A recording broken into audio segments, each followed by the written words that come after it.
welcome, and welcome to season 2 of the Heatcast with myself, Seán Ryan. Joined with me on the show is an upcoming artist from Mallow in Cork. He goes by the name Cormac Butler. How you getting on, my man? Not too bad, man. Thanks very much for having me on. It's no bother at all, no bother at all. One of the first questions I always ask on this show is, where does the name Cormac Butler come from? Well, it is my birth name, so that's pretty much it. It's plain and simple. Easy going. And did it ever come across in your mind, like, okay, maybe I might change it to something else? Or was it like, when you started off, it was like, well, Cormac Butler sounds pretty cool, I'll just go with that? No. It did cross my mind, but I kind of thought to myself, like, my kind of whole thing is kind of like, stay true or whatever. So, I mean, I kind of kept it just, put it plain and simple that this is who I am, So that's kind of it. That's fair enough.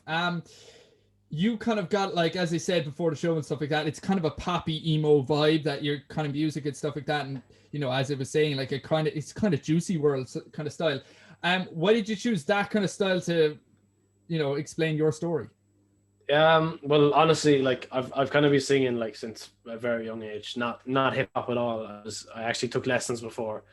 But I don't know. I felt like if I was going to go into this hip hop thing, I felt like I needed a melodic kind of basis, because that's where I really like excel in music. I'm not a rapper. I don't have that kind of fast rapping kind of style. So I kind of just said, look, this is what I'm good at. I'm going to just mold this around what I want to do. And out came that. Like, I mean, it's kind of just what happened on the microphone, to be honest with you. So, That's fair enough. And like, it's really, really good. Like, and you can kind of see your progression. Like, you started off there last year. It's nearly a year ago now at this stage, because we're nearly hitting it to April, with I Don't Know. And then you had the lines So in Love, and then you had your EP as well, Silver Linings. Yes, which, you can kind of see the progression of how you started off and how you kind of got and built yourself and stuff like that. And then obviously you've had such I think, to be honest, like a great start to 2021 with Out of This World, and collaborating with More Than and LG4 Trey with Valentine, and then Not the Best came out recently enough as well. What are you thinking of getting done this year? Honestly, I'm trying to pump as many songs as I can. I honestly just trying to get as many songs out as I can, and obviously I wanted to get stuff done, like live and stuff, but obviously COVID kind of fucked that up for me. But we move. But no, I'm still looking to kind of just keep pushing out the songs, and obviously in the long run, just kind of try get maybe another project out. We'll see what happens. But yeah, that's the direction I want to go. Just get as many songs out as possible, and maybe in a couple of months I might aim for a project, but I'm gonna have to see how creatively I'm feeling at that stage. Well, like, even from the music that you've dropped so far, I can tell that you're a creative human being, and I know that you're going to drop loads. Do you make your own beats yourself, or do you go, okay, I need to outsource these ones?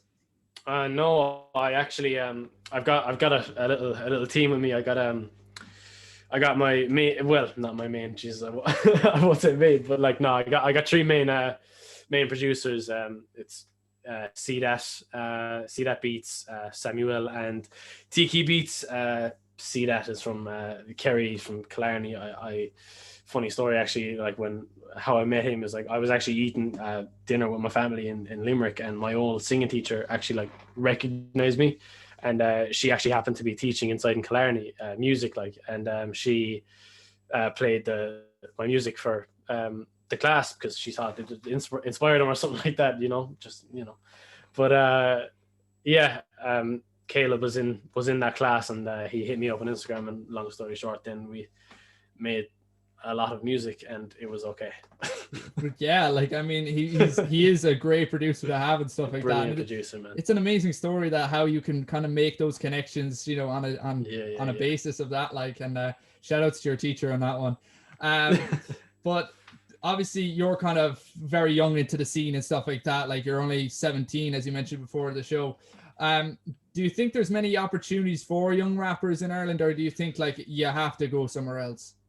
Well, I think at the moment there's probably not enough. I think Ireland has just such a phenomenal scene of young rappers and older rappers too. Like it's crazy like how good the scene is. It's just it's honestly painful to see the scene just not being recognized anywhere else.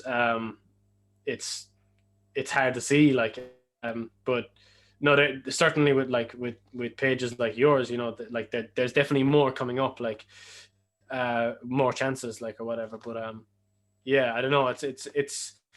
It's a weird one right now in Ireland, but I think it's going in the right direction, but at the moment probably not as much at this moment in time. But I'm hoping in the next couple of years that more pages like yours will kind of start kind of arising and gaining more traction across the globe, you know. Yeah, no, for sure. Like, and I would agree with you on that. That you know, it's great that there's so many sources out there now for rappers. Like, you go back, you know, 20, 30 years ago, the internet wasn't really around, and you know, it was only the radio stations that kind of got the, you know, that was the only way you could kind of get your music heard realistically. And Yeah. it's great to see that there is more platforms. Like, social media has been a big influence, and you've got, you know, the sources like Bandcamp as well, like that have been amazing for artists to kind of get themselves going and kind of make an income from their music and stuff like that. 100%. Like, you've kind of started off and stuff like that, but what, like, and you've come out with some classics, but what advice would you give to someone who's just about to start rapping, who's like, okay, what do I need to do? Like, what would be the advice that you'd be like, okay, like, do this will be ideal for your starting point?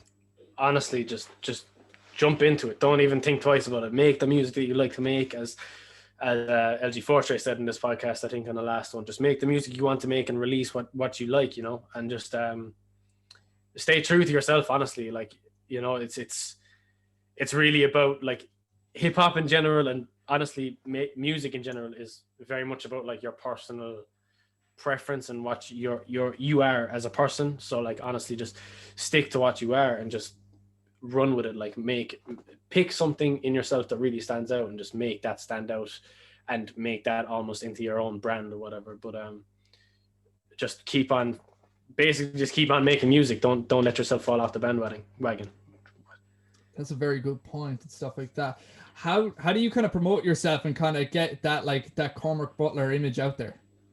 Well, I don't know if I've done a great job of it so far, but I'm definitely trying to just kind of keep on posting different stuff on Instagram and stuff, and try push that as much as I possibly can. And obviously pages like yours definitely help, for sure. And, like, you know, being proactive and stuff like that. I get what you're saying and stuff like that.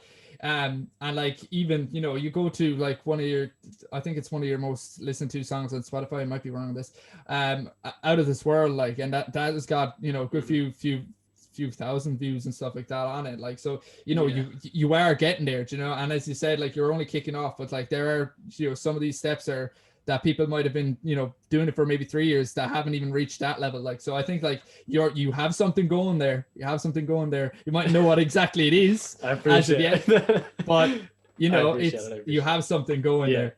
No, definitely. Yeah. What do you think is missing from the scene right now?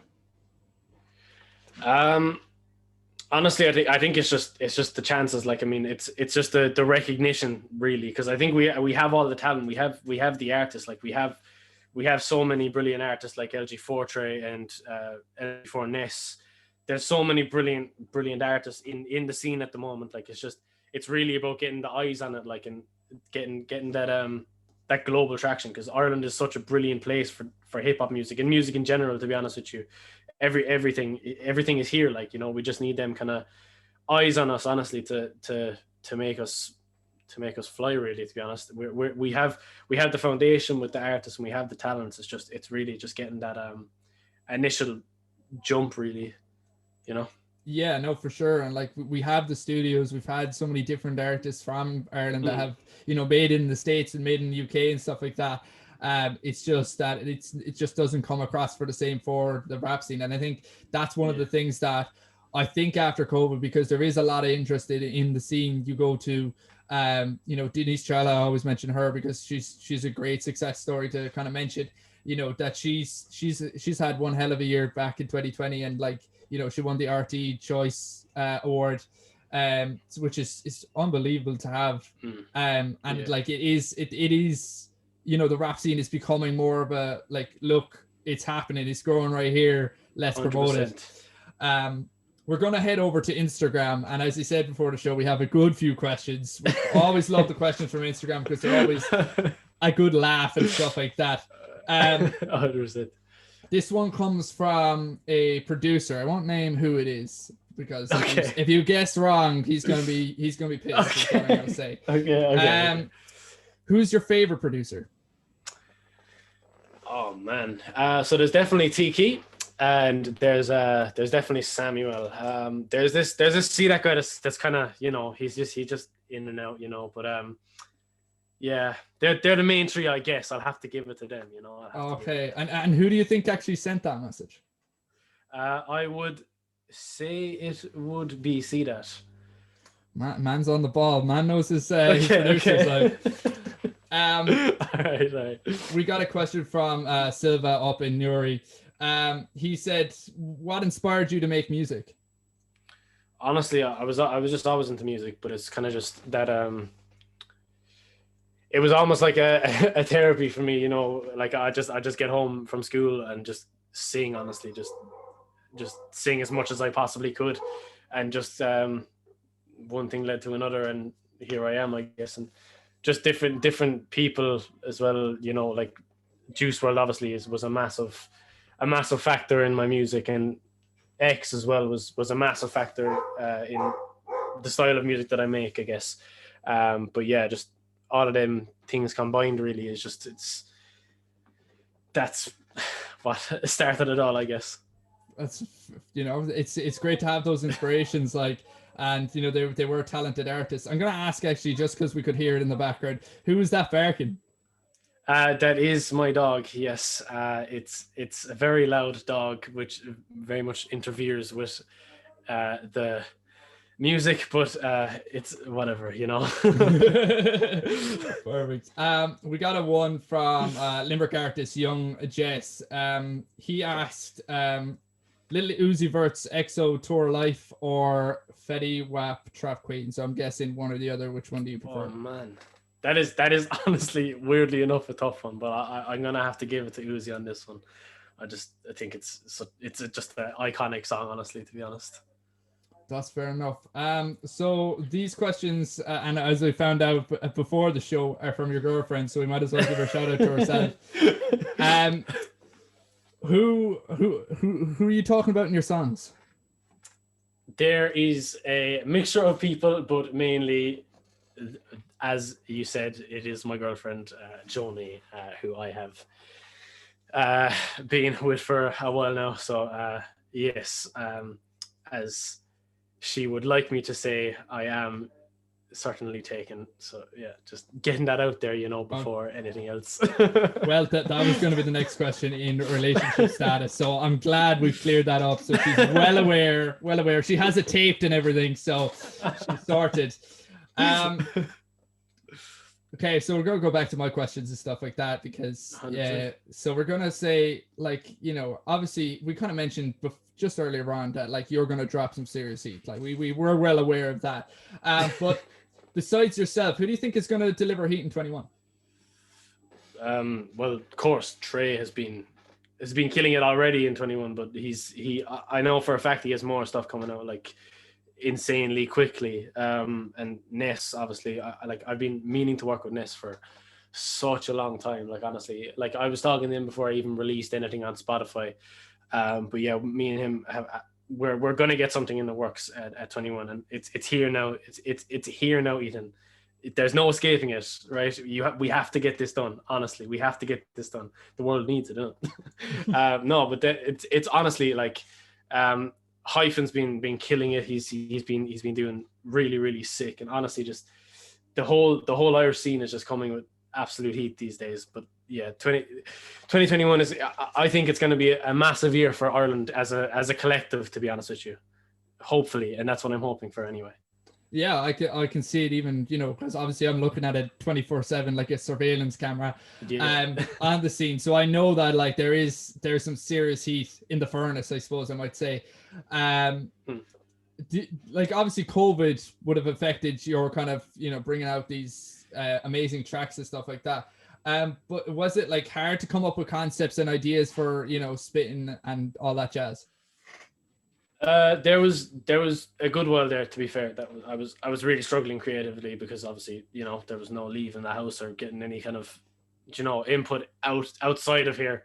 But yeah, no, then it kind of just clicked in my head, really, kind of that first big lockdown that we had, that basically it was like I had so much time in my hands, and stuff started flowing, honestly. Just the creative juices just started flowing, and just everything just kind of came together, I guess. And I made that EP, that Silver Linings, that kind of just happened, I'd say, like quite quickly, actually, to be honest with you. I don't know exactly how quickly, but it was quite quickly, like, for an EP. But yeah, there was definitely times where it was quite difficult, but other times then that it just kind of, you have so much time, you kind of have no choice but to start being creative, you know?